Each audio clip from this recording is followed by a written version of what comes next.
Okay, Ilocos Norte, part 3. So dito lang tayo sa ground floor muna mga boss. So dito tayo sa garahe. Update lang po tayo rito sa project natin. Okay, dito sa garahe ay tapos na po yung mga takip natin na gypsum board. So ang kulang na lang po dito yung PVC dito sa gitna. So magpipintura pa po tayo bago natin ilagay po yun. Okay, so nalagay na rin yung kornisa natin dito. So ayan po siya mga boss. Okay. So dito sa kusina, ayan.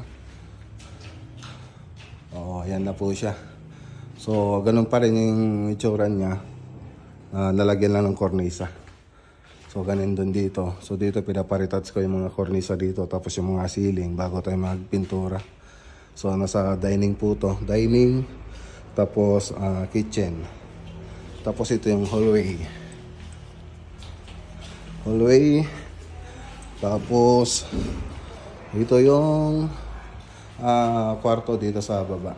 So dito po kami natutulog. Ayan ang kama ko. Ayan. So dito ako natutulog pag pupunta tayo ng Ilocos